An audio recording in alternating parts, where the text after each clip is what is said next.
es el Cordero que inmolado fue, de tomar el reino, honra, gloria y pres, para abrir el libro. Muy buenas tardes, hermanos. Siento como que no se escucha. ¿Sí se escucha de atrás, hermano? ¿Sí? Ok.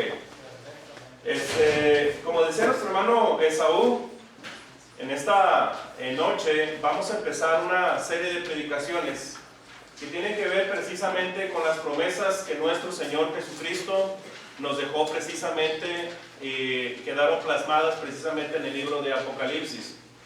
Es muy importante, hermanos, que nosotros comprendamos este tema porque hoy, más que en otro tiempo, la iglesia está siendo vituperada, estamos siendo sometidos a distintas clases de pruebas, pero hay algo que precisamente alimenta nuestra fe, y son las promesas que nuestro Señor Jesucristo nos ha dejado. Por eso es muy importante que en este momento analicemos algunas de las promesas que el Señor nos dejó y precisamente entender precisamente lo que el mismo Señor nos ha dejado. Entonces, la primera promesa que vamos a ver, y como dijo nuestro hermano Esaú, el tema de esta serie de predicaciones es al que venciere. Esta frase fue tomada precisamente de las 9 promesas que nosotros podemos encontrar en el libro de Apocalipsis. Ahí precisamente y básicamente a las iglesias en Asia Menor serán 9 promesas que se encuentran en 7 versículos. Entonces el día de hoy nosotros vamos a ver la promesa que tiene que ver precisamente ahí en Apocalipsis capítulo 2 versículo 7. Vamos a manejarlo como una clase, hermanos. Si alguien desea hacer alguna pregunta, algún comentario, puede hacerlo con toda libertad. Entonces dice Apocalipsis capítulo 2 versículo 7: el que tiene oído, oiga lo que el Espíritu dice a las iglesias. Al que venciere le daré a comer del árbol de la vida, el cual está en medio del paraíso de Dios. Esa es la primera promesa que precisamente el Señor le estaba dando particularmente a esta iglesia en Éfeso. Pero no solamente cuando nosotros lo leemos, vamos a entender también que no solamente era una promesa para la iglesia en lo particular, porque dice el versículo 7, el que tenga oídos para oír, oiga, que es una promesa también para ti y para mí. Y también es muy importante que entendamos ahí en el bosquejo que se les entregó, precisamente a manera de introducción. Me puse a pensar mucho, como el tema aquí en este versículo 7 es el árbol de la vida. Me puse a pensar acerca de esas cualidades que tiene un árbol físico. Y fíjense que me noté precisamente que en el mundo en general, en la sociedad, los árboles, las plantas son muy vitales. En primer lugar porque nos aportan el tan necesario oxígeno, porque necesitamos ese oxígeno para vivir físicamente hablando. Por eso es muy importante que existan los árboles. Pero no solamente eso, nos ayuda a combatir el efecto invernadero, es decir, todo el dióxido de carbono, hermanos, que desprende el ser humano, que precisamente todas esas empresas que hay en el mundo entero, bueno, los árboles, las plantas, se encargan de, a través del proceso de la fotosíntesis, precisamente convertirlo en oxígeno.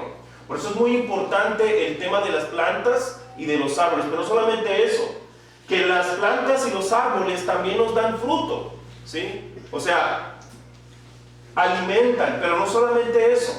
Hay otros usos que también, usos importantes, por ejemplo, disminuyen la contaminación acústica, nos protegen del sol y sobre todo nos refrescan. Cuando vemos que el sol está a todo lo que da, lo primero que hacemos es irnos debajo de un árbol y se puede sentir la frescura. Pero no solamente eso, de los árboles también podemos extraer madera, pero sobre todo los árboles vienen a embellecer el paisaje. Nosotros aquí en el versículo 7, nosotros encontramos precisamente esta promesa de nuestro Señor Jesucristo: les daré de comer del árbol de la vida. Por eso tenemos que profundizar en esta frase, porque esta frase nos enseña bastante. Entonces, lo primero que me gustaría que veamos es precisamente la naturaleza simbólica de esta promesa. Ahí nosotros, cuando vemos en ese versículo 7, vemos que precisamente cuando nosotros abrimos, y particularmente en el Nuevo Testamento, cuando vemos esas letritas en rojo, todos nosotros sabemos que precisamente pues son palabras de nuestro Señor Jesucristo. Son palabras directas de nuestro Señor. Pero también es muy importante decir sobre este tema, hermanos. Sabemos que hay 7 cartas. 7 cartas que van dirigidas a las iglesias en Asia Menor. Viene siendo la iglesia de Éfeso, la iglesia de Esmirna, de Pérgamo, de Teatira, de Sardis, de Filadelfia, pero también la de la Odisea. Y es interesante, hermanos, que cada carta está compuesta precisamente, tiene una estructura. Cada carta precisamente va a tener un saludo, va a tener una descripción de Jesucristo, va a tener un elogio, va a tener una censura, una advertencia con amenaza, una exhortación y una promesa. Eso es lo que se encuentran en cada carta, con algunas excepciones que cuando veamos en las siguientes cartas las vamos a ver. En esta primera parte nosotros vamos a ver la naturaleza simbólica de la promesa. Ahora, esta exhortación del Señor: el que tenga oído, oiga. Pareciera como que fuera precisamente un pleonasmo, pero es bien importante que nosotros entendamos. Por ejemplo, en la Biblia de lenguaje sencillo, esa misma frase la maneja: si alguien tiene oídos, que ponga atención. Porque una cosa es precisamente oír, y otra cosa viene a ser escuchar, poner atención a lo que se está diciendo. Si el maestro está diciendo esto, es que lo que está a punto de decir es muy importante para la iglesia y para nosotros. Por eso tenemos que precisamente abrir nuestra mente, nuestro corazón, para recibir esta promesa. Decía Clemente de Alejandría que la fe es el oído del alma. Y eso es lo que precisamente nosotros queremos entender. ¿Qué significa este árbol de la vida? Porque debemos de empezar por ahí, hermanos. Entender que esta promesa, que este versículo 7 es de carácter simbólico. Hay algo espiritual que el Señor nos quiere decir. Pero aquí la pregunta es: ¿qué es lo que significa un símbolo? Porque dice: el que tiene oído, oiga lo que el Espíritu le dice a las iglesias. Cuando se estaba refiriendo aquí la parte de lo que el Espíritu está refiriendo, que lo que se está a punto de decir es algo espiritual. Por ahí vamos a empezar.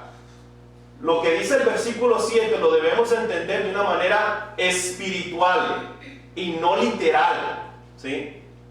Nosotros, aquí los hermanos en San Bernabé ya estuvieron llevando hermenéutica, y una parte de la hermenéutica es entender el tema del tipo y el antitipo, la sombra y la luz.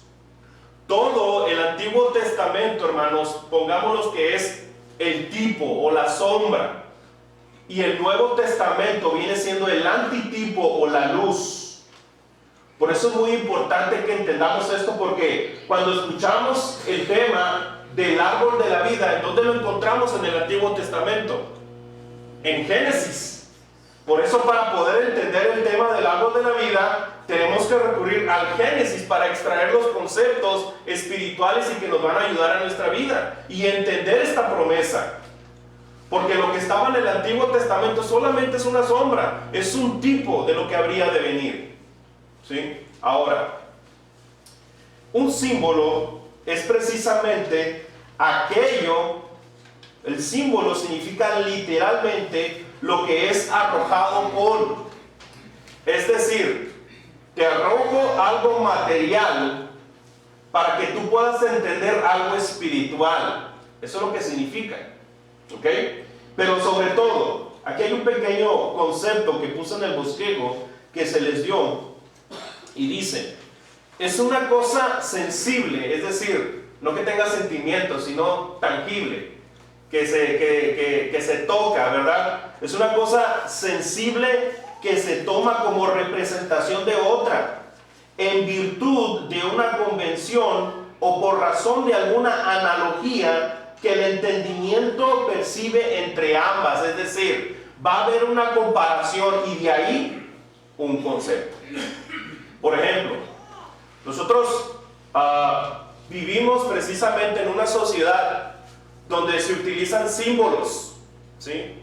Es muy natural y precisamente a veces un símbolo dice más que 1000 palabras. Por ejemplo, este símbolo, ¿qué se le viene a la mente? Nazis. Los nazis, ¿qué más? Hitler, muerte, guerra, y podemos seguirle. Pero ¿sabían que esta imagen es mucho más antigua que el nazismo? Viene precisamente del concepto budista o hinduista. Si ustedes pueden ver ahí a esta estatua del Siddhartha Gautama, el Buda, que tiene ahí precisamente ese signo, porque significa prosperidad o abundancia. Pero Hitler la tomó y le dio como que la volteó un poquito, la cambió y dijo, esta va a ser el emblema del nazismo. Pero es mucho más antigua que el propio nazismo. Este es un ejemplo de simbolismo. Pero también hay otro simbolismo que nosotros utilizamos cuando manejamos. ¿Qué es esto, hermanos? Un semáforo. ¿Y qué significa la lucecita amarilla? ¿Cómo quedarle más recio, hermano? A todos nos pasa, ¿no? Que pensamos que es darle más recio. No, es para que te vayas deteniendo, hermano. Si no lo sabía, hermano, es para que se vaya deteniendo, no para que le acelere. Entonces, ahí tenemos un símbolo que precisamente nos dice bastante. Entonces, ¿por qué recurrir a esto? Porque si bien el texto dice lo que el Espíritu le dice a las iglesias, es porque la promesa es algo espiritual. Y seguramente esa promesa ya la estemos disfrutando y no nos estemos dando cuenta. O a lo mejor que usted se dé cuenta que se está privando de esta bendición. Porque lo que vamos a ver precisamente tiene una doble aplicación también, en el sentido de que era una promesa para los hermanos que estaban en Éfeso, pero también es una promesa para cada uno de nosotros. Pero sigamos un poquito con lo que estamos analizando, porque sigue diciendo el versículo 7, al que venciere, dice, al que venciere. Mira, aquí tengo un pequeño mapa, ¿sí? Ahí vemos Grecia, Italia, y vemos ahí precisamente la ciudad de Éfeso, ¿verdad? Más o menos para que nos demos una idea. Fíjense que estaba leyendo y dicen, sobre todo la importancia en Éfeso, era el camino de los mártires, le llamaban. Ir a Éfeso era el camino de los mártires, porque en Éfeso era el puerto que precisamente los iba a llevar a Roma para que fueran allá precisamente martirizados. Entonces, dice precisamente ahí el texto, en el versículo 7, al que venciere, dice, el que tiene oídos para oír, oiga lo que el Espíritu le dice a las iglesias. Al que venciere empieza, al que venciere. Fíjese que cuando nosotros vemos esta palabra, al que venciere, esta palabra se utiliza porque es como una posibilidad. ¿Pero de qué? De que haya personas que vayan a vencer y otras no. Por eso dice al que venciere. Porque la palabra al que venciere, la palabra griega nikao, de donde viene, usted sabe, donde viene la palabra para los tenis Nike, lo que significa victoria. Esa palabra, Nikao, o la palabra que se utiliza en griego, tiene que ver con una conquista, con un triunfo, con el hecho de mantenerse fiel. Por eso dice, al que venciere, como una posibilidad de que puedes vencer, puedes conquistar, pero también te puedes quedar en el camino. Por eso dice la palabra, al que venciere. Pero la pregunta es, hermanos, si es una promesa de parte de nuestro Señor Jesucristo, ¿qué es lo que se tiene que vencer, hermanos? Para poder entender la frase al que venciere, tenemos que regresar un poquito a los versículos anteriores y ver la problemática que tenía la iglesia en Éfeso, para poder analizarlo y entenderlo, hermanos. Al que venciere, ¿qué tenía que vencer la iglesia de Éfeso? ¿Qué tenemos que vencer todos nosotros? Porque esta es una conquista, hermanos.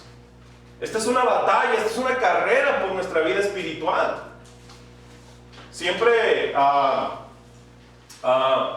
una de las características que debe tener el cristiano es precisamente la de ser un hombre pacífico y la de no pelear, no guerrear. Pero hay una batalla, hay una guerra que sí es legítima, la batalla por la fe. Esa es la mejor de las batallas, es la única batalla que debe enfrentar el cristiano y correrla. Pero sobre todo, amados hermanos, esto nos hace precisamente regresarnos un poquito a los versículos anteriores para entender el contexto bíblico de la promesa. Debemos entender el contexto bíblico. Mire, vamos al versículo 1. Alguien que me apoye con esta lectura del versículo 1, por favor. Escribe al ángel de la iglesia en Éfeso, el que tiene las 7 estrellas en su diestra, el que anda en medio de los 7 candeleros de oro, dice esto. Fíjense, hermanos, que una de las cosas que nosotros vemos aquí es precisamente el destinatario o el saludo que el Señor está haciendo. Dice el versículo 1, escribe al ángel de la iglesia en Éfeso. ¿Sí? Una de las cosas que nosotros tenemos que captar precisamente es precisamente entender la problemática o la situación de Éfeso. Por ejemplo, ¿por qué el Señor precisamente en Éfeso va a utilizar la figura del árbol de la vida? ¿Por qué? Porque simple y llanamente, hermanos, el árbol era el símbolo de la ciudad de Éfeso. No sé cuál sea el gentilicio de los efesios, vamos a decirle. Pero el símbolo de esa ciudad era el árbol. Pero no solamente eso, hermanos. Había sabemos que todas estas ciudades, y sobre todo con esta cultura helénica, el paganismo era precisamente, había mucha influencia del paganismo en estas ciudades de Asia Menor, pero particularmente en Éfeso, lo que sobreabundaba precisamente era la adoración a Artemisa, ¿sí? O ese es el nombre que le daban los griegos, pero los romanos le daban el nombre de ¿qué? Diana, ¿sí? Diana, inclusive ese paganismo, nosotros inclusive lo podemos ver aquí en la ciudad de Monterrey, hermanos. ¿En dónde lo podemos ver? En San Pedro, ¿no? Ahí está la Diana Cazadora, ¿verdad? Hay una Diana Cazadora, no sé si en Tijuana también hay otra, en la Ciudad de México hay otra, no sé si en Torreón hay Cibeles, una figura de la Diana Cazadora, ¿no? Pero en varias ciudades existe precisamente la figura precisamente de Artemisa, o para los romanos, Diana. Pero fíjese que hablando un poquito acerca de Éfeso, no nos vamos a meter mucho a cuestiones históricas, políticas, geográficas, pero el Señor se estaba dirigiendo a la iglesia de Éfeso porque ellos conocían el concepto del árbol, ¿sí? Sabían lo que representaba el árbol para la ciudad, pero esto tenía un concepto mucho más profundo, hermanos. ¿En qué sentido? Una de los consideradas 7 maravillas del mundo antiguo era precisamente el templo de Artemisa, ¿sí? El templo de Artemisa, ya ahorita el templo de Artemisa o lo que quedó de ese templo, pues ya no es lo mismo, porque ya históricamente hablando ya había sufrido como 3 destrucciones, había sido reconstruido como 3 veces. Entonces, esta es una imagen precisamente computarizada de cómo, si no se hubiera destruido, probablemente así hubiera estado. Pero se cree que antes de construir el templo de Artemisa, que llevó como unos 120 o 130 años de construcción, se cree que antiguamente allí había un altar a Artemisa, y ese altar estaba hecho de un árbol que era muy importante para la ciudad. Y ese árbol lo consideraban como la fuente de la vida eterna. Entonces, lo que Jesucristo le está diciendo a la iglesia de Éfeso, ellos lo estaban entendiendo muy bien, porque el Señor estaba utilizando imágenes de las circunstancias que estaban viviendo los hermanos en Éfeso.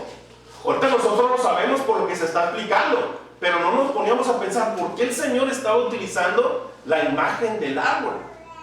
Ahora, sigue diciendo el versículo 1. Dice el versículo 1: el que tiene las 7 estrellas en su diestra y el que anda en medio de los 7 candeleros de oro. Fíjese que también es bien interesante comentar lo siguiente. Eso fue el saludo, ¿sí? El saludo que se hizo a Éfeso, pero también hay una descripción de parte del Señor, y no me voy a detener mucho en ella.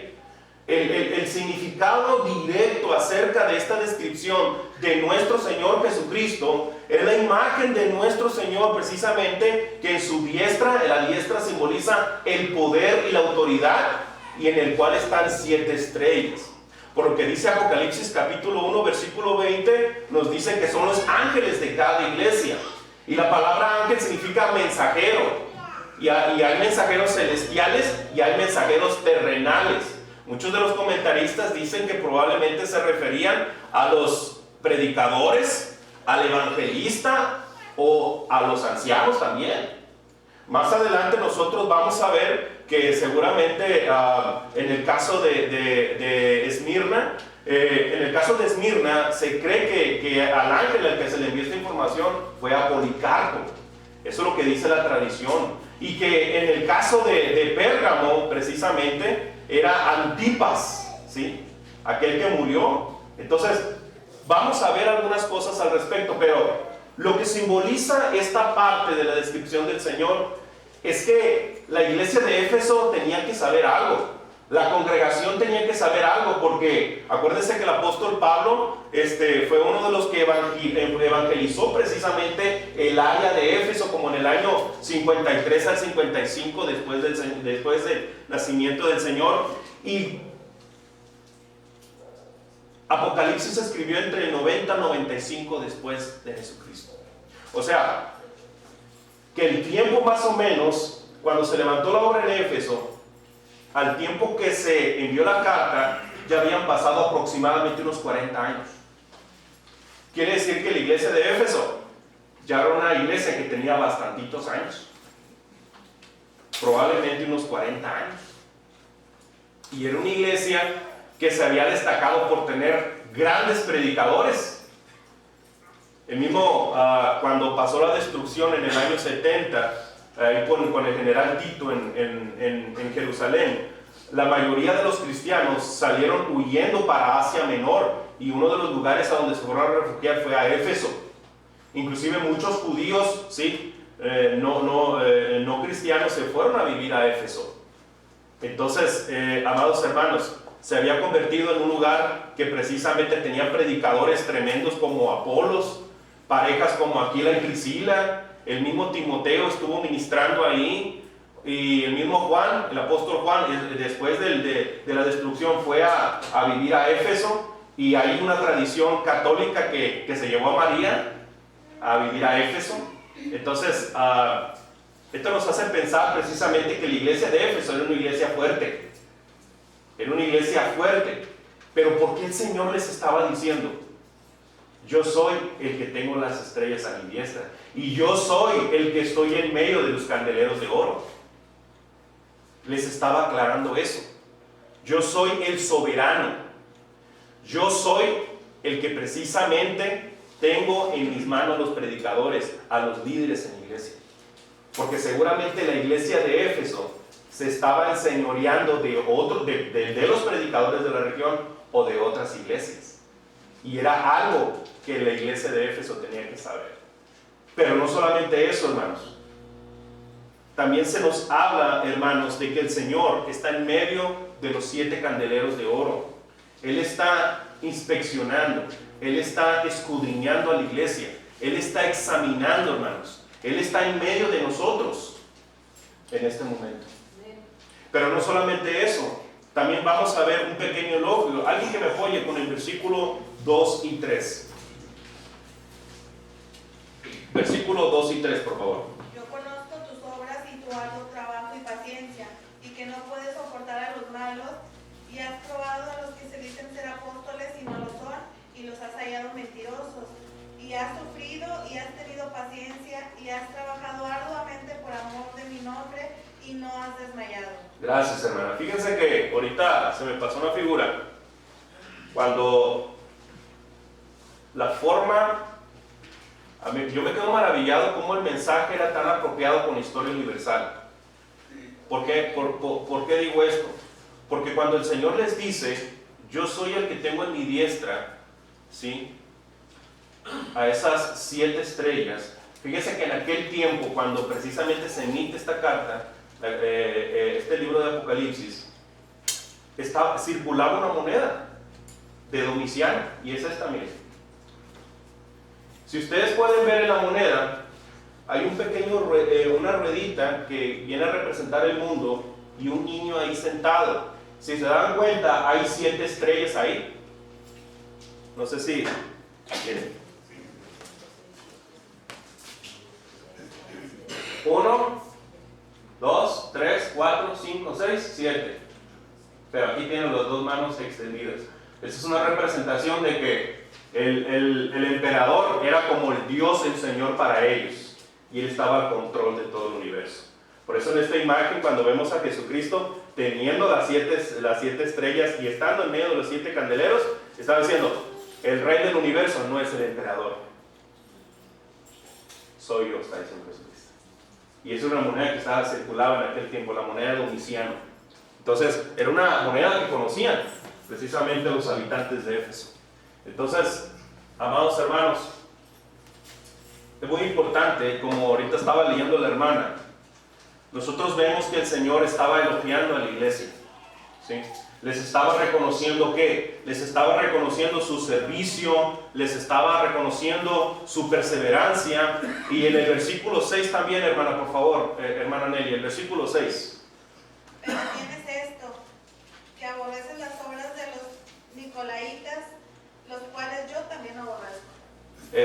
Hay personas que comentan que precisamente estos nicolaitas fue un grupo creado por aquel diácono que se menciona en Hechos 6 junto con Esteban, cuando los apóstoles, para no descuidar la predicación, la oración, designan a 7 diáconos precisamente para que sirvieran a los hermanos. Entonces, eso es lo que mucha gente cree, no lo sabemos. Pero lo que la mayoría coincide es que este tipo de doctrina, la de los nicolaitas, tenía que ver precisamente con las primeras semillas de la ideología católica, del obispo, del padre, y ese tipo de nombramientos y doctrinas que dieron lugar a la Iglesia Católica. Hay muchos comentaristas que mencionan algo al respecto, pero cuando nosotros leemos, hermanos, todo esto,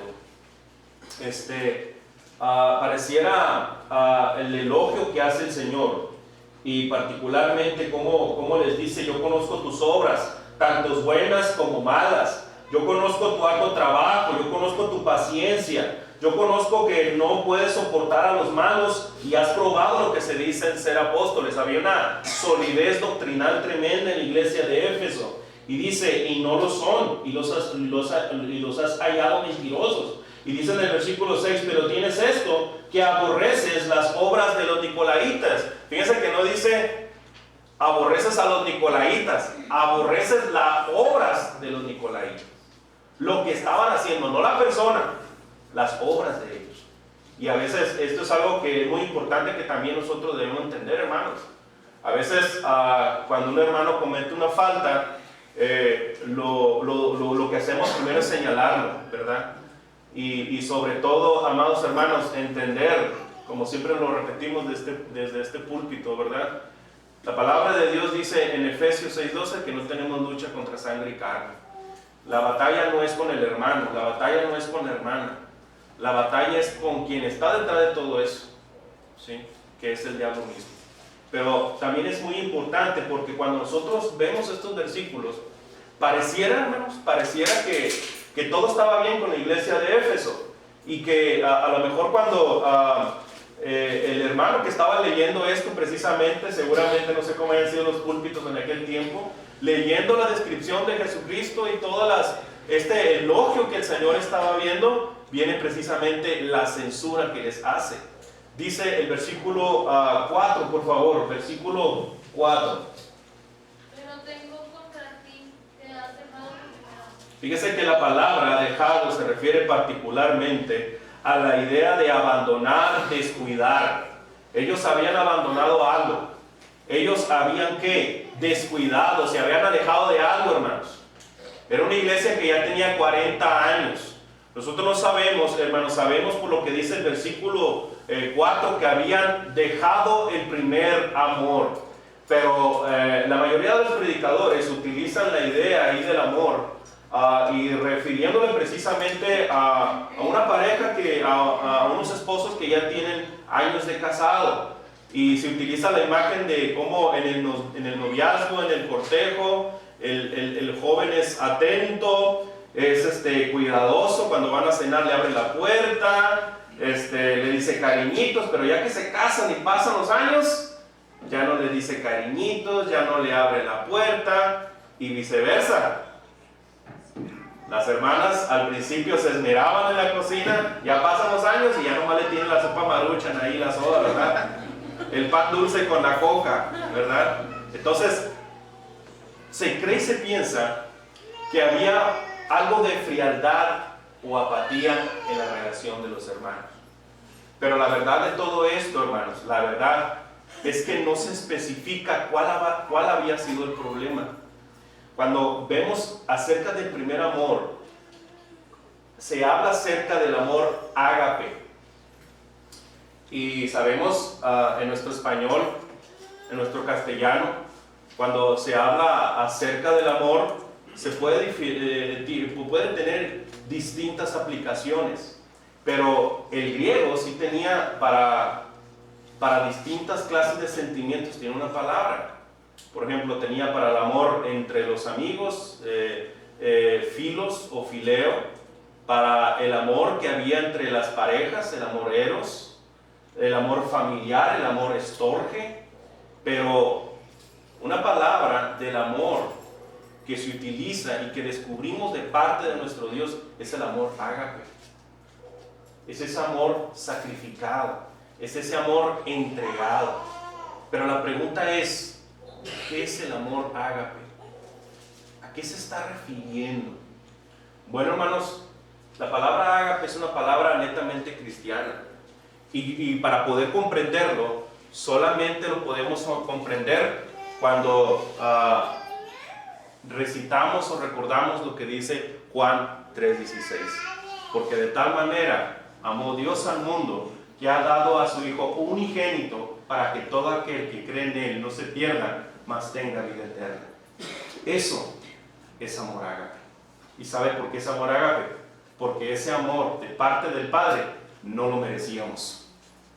Éramos totalmente rebeldes a la voluntad de Dios, éramos rebeldes precisamente a toda autoridad de parte de nuestro Dios, pero así como Dios mandó a su Hijo para que muriera por nosotros, nosotros sabemos lo que dice Juan 3:16, y yo seguro que todos, yo creo que el 90% lo va a recitar de memoria, pero ¿alguien sabe lo que dice el primer libro de Juan, capítulo 3, versículo 16? O sea, conocemos Juan 3:16, pero ¿qué dice primera de Juan 3:16? Que hay una conexión, hermanos. Porque en esto consiste el amor, que así como el Señor dio la vida por nosotros, Él espera que nosotros demos la vida por nuestros hermanos. Y apóyenme como primera de Juan 4:20, fíjense. Primera de Juan 4:20. Si alguno dice yo amo a Dios y aborrece a su hermano,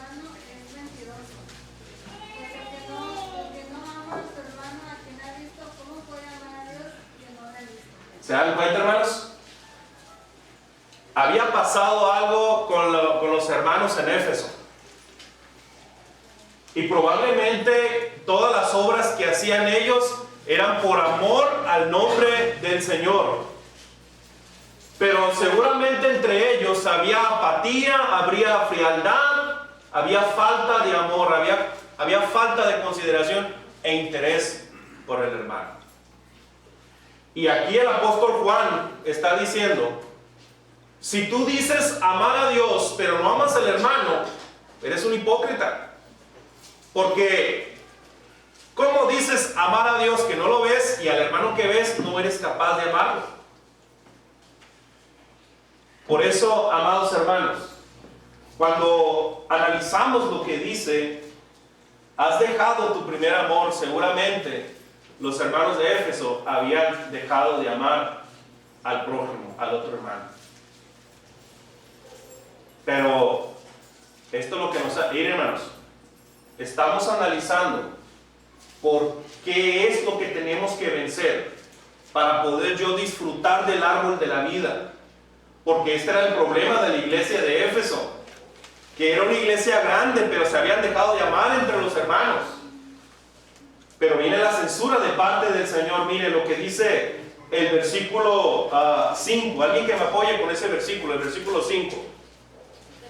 Apocalipsis 2, versículo 5. Recuerda por tanto de dónde has caído y arrepiéntete, que haz las primeras obras, pues si no, vendré pronto a ti y quitaré tu candelero de su lugar, si no te hubieres arrepentido. Para que ellos, hermanos, pudieran precisamente disfrutar de la bendición del árbol de la vida, lo primero que tenían que hacer era recordar las primeras obras. Recordar aquella ocasión cuando la iglesia de Éfeso empezó la obra, cómo estaban todos animados, cómo estaban todos fervorosos, cómo había un montón de amor. Pero recuerden que ya tenían 40 años y el amor a veces se puede enfriar. Por eso le dice, recuerda de dónde has caído. O sea, los hermanos estaban mal. Y dice, arrepiéntete, dice. ¿Se dan cuenta, hermanos? Era una iglesia que seguramente tenía grandes predicadores, tenía grandes maestros, tenía una muy buena organización, tenía ancianos. Era una iglesia fuerte, pero a pesar de eso, ellos habían caído. Ellos necesitaban arrepentirse. Tenían que cambiar su forma de pensar, tenían que cambiar la forma precisamente de sentir, tenían que cambiar de corazón. Por eso les dice el Señor, haz las primeras obras, les dice, repite lo que estabas haciendo al principio, repítelo, vuélvelo a hacer porque ibas bien. Has olvidado el primer amor, porque fíjese la aseveración que hace el maestro. Pues si no, es decir, si no recuerdas, si no te arrepientes, si no repites, vendré pronto a ti, dice, y quitaré, dice. Es decir, voy a agitar, voy a conmover el candelero. Y el candelero es un símbolo de la iglesia. ¿Se dan cuenta que era una iglesia que aparentaba estar muy bien, pero habían olvidado lo más primordial, el amor? Y eso nos puede pasar a nosotros.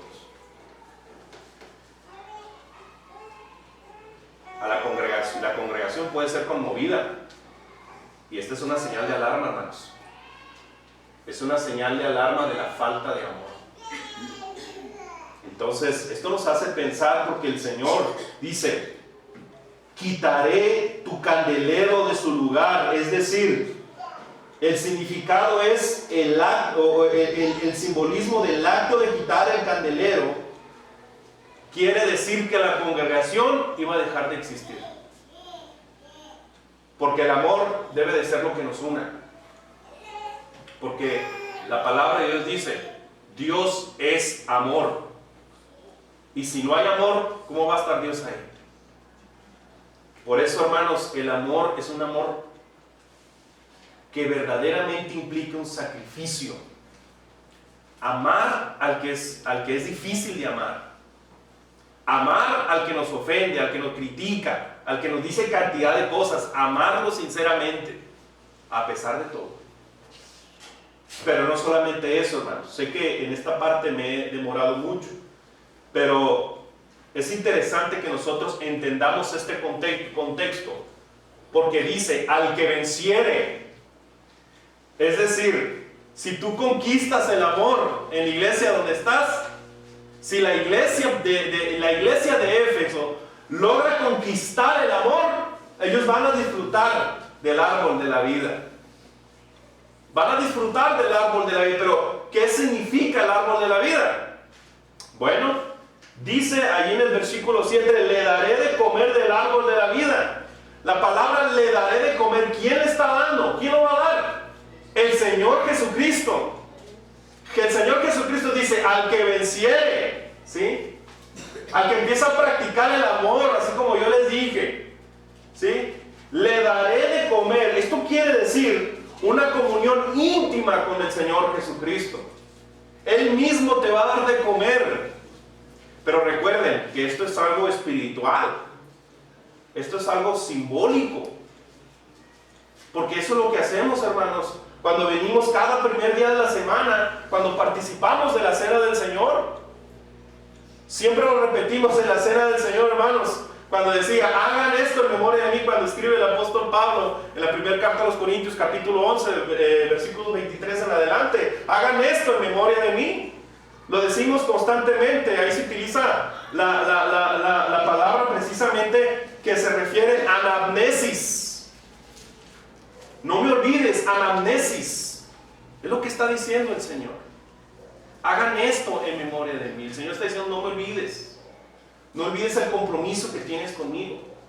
Porque cada vez que nosotros olvidamos un día, un domingo, para venir a la iglesia y no participamos de la cena del Señor, ese día olvidaste al Señor. Y no te preparaste para las pruebas, las tentaciones y todas las cosas que vienen en la semana. Entonces, amados hermanos, esa frase, esa expresión, ¿sí? Le daré de comer significa la comunión íntima con nuestro Señor Jesucristo. Eso es lo que significa esa expresión. ¿Pero qué nos da de comer? Bueno, nos dará de comer del árbol de la vida. Fíjense que la palabra árbol es muy interesante, ¿sí? La palabra árbol es muy interesante. Es una palabra griega, shilon, no sé si se pronuncia así, pero esa palabra particularmente significa madero. También significa madero o significa cruz. Porque esa palabra, inclusive viene en sus bosquejos, shilon, es la misma palabra que se utiliza para la cruz de Cristo. ¿Sí? Ahora, cuando se habla acerca de esta palabra, shilon, probablemente, bueno, dice algunos comentaristas que esta palabra se refiere al árbol de la cruz, refiriéndose a un madero. Obviamente, hermanos, y es importante decir que esta expresión nosotros la encontramos en un himno. No sé si saben cuál es, que se utiliza el árbol de la cruz.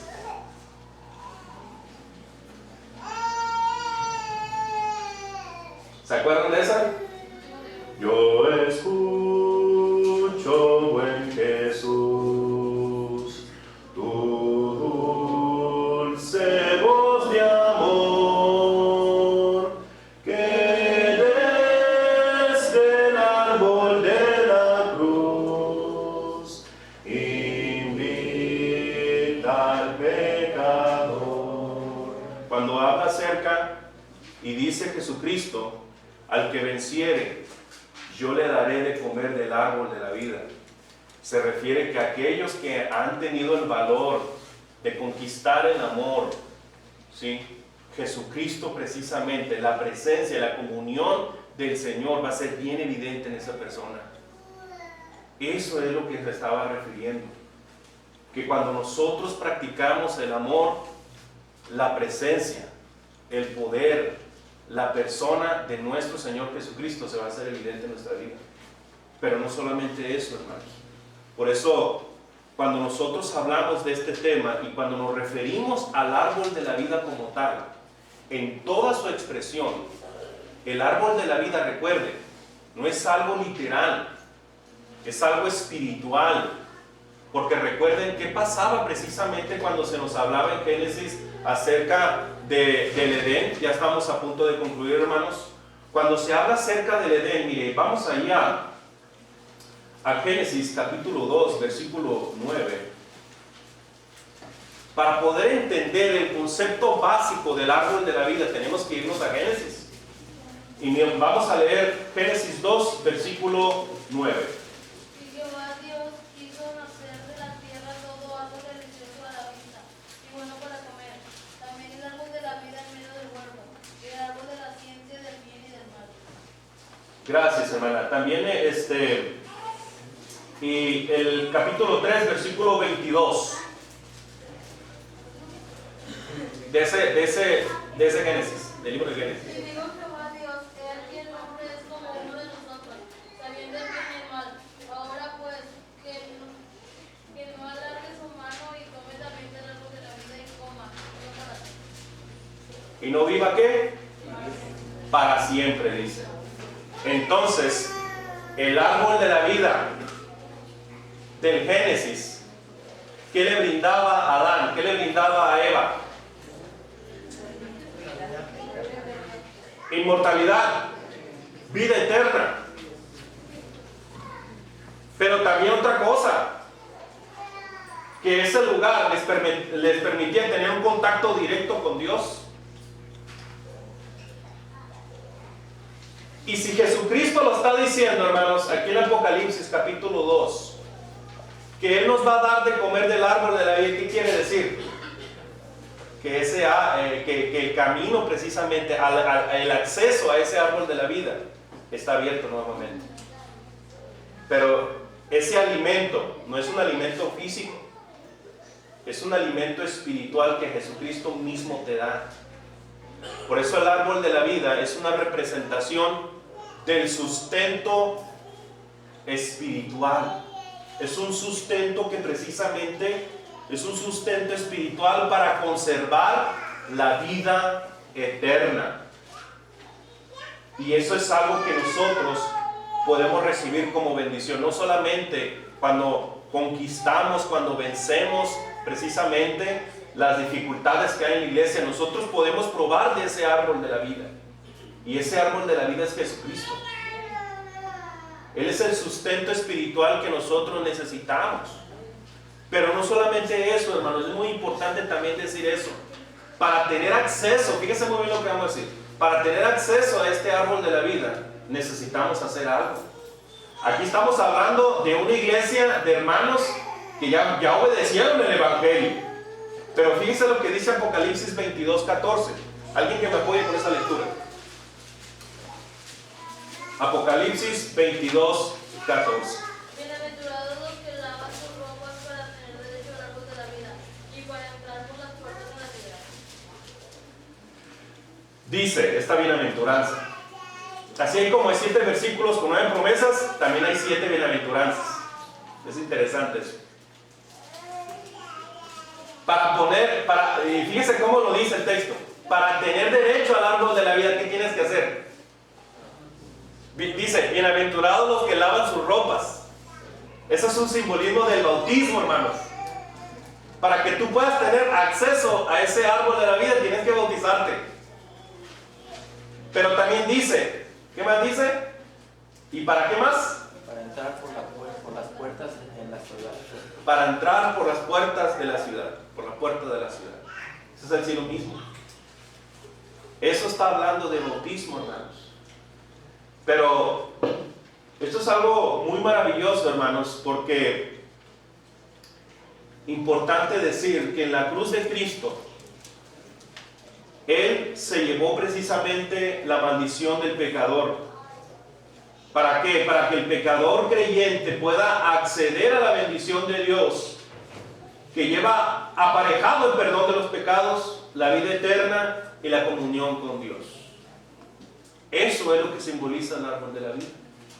La vida eterna y la comunión con Dios. pero ese alimento es un alimento que proviene del cielo, porque dice que está en medio del paraíso de Dios. Le daré comer del árbol de la vida que está en medio del paraíso de Dios. No nos vamos a meter mucho sobre este detalle, hermanos, porque el tema paraíso es otro tema que se debe entender de manera simbólica, que hay un concepto que nosotros debemos de extraer ahí, y ese concepto tiene que ver con un lugar que es placer, felicidad y reposo. Hermano, si tú ya te bautizaste, hermano, tú has recibido el regalo más maravilloso que el ser humano puede recibir, el perdón de todos los pecados. Por eso cuando Jesucristo precisamente baja al paralítico sobre ese techo, Jesucristo le dice: ten ánimo, hijo, tus pecados te son perdonados. Porque según Dios, el mayor problema de la raza humana es el problema del pecado. Entonces, hermanos, esto nos hace pensar precisamente que el alimento que nosotros recibimos, ese sustento espiritual, viene precisamente del cielo. Y ese sustento espiritual es Jesucristo.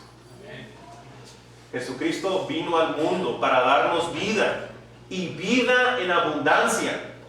Porque el mismo Señor dice: y esta es la vida eterna, dice el Señor Jesucristo, que te conozcan a ti, que conozcan al Padre.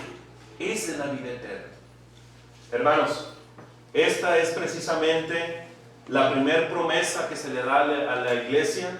Es una promesa que nosotros debemos de tener presente en nuestros corazones, porque alimentarnos de ese árbol de la vida simboliza precisamente la comunión que tenemos con nuestro Dios. Simboliza ese sustento espiritual para preservar precisamente la vida eterna.